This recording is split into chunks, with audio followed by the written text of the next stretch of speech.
ದೊಡ್ಡಪತ್ರೆ ಎಲೆಗಳನ್ನ ಬಿಸಿ ಮಾಡಿ ಅದರ ರಸ ಕುಡಿದ್ರೆ ಕೆಮ್ಮು, ಶೀತ, ಗಂಟಲು ನೋವಿಗೆಲ್ಲ ಸ್ವಲ್ಪ ರಿಲೀಫ್ ಸಿಗುತ್ತೆ. ಹಾಗೆ ಅಜೀರ್ಣ ಸಮಸ್ಯೆ ಇದ್ದವರು ಈ ದೊಡ್ಡಪತ್ರೆನ ಮನೆಮದ್ದಾಗಿ ಉಪಯೋಗಿಸ್ತಾರೆ. ಇದರಲ್ಲಿ ವಿಟಮಿನ್ ಎ ಹಾಗೂ ಸಿ ಕೂಡ ಇದೆ.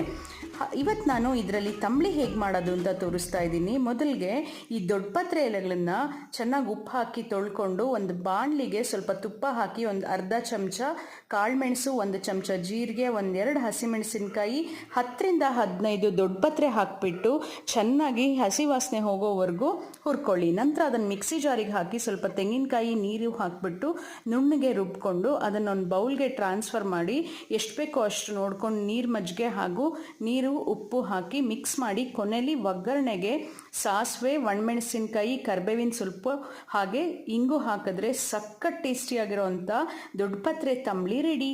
ಟ್ರೈ ಮಾಡಿ ಹೇಗಿದೆ ಅಂತ ಹೇಳಿ. Thank you.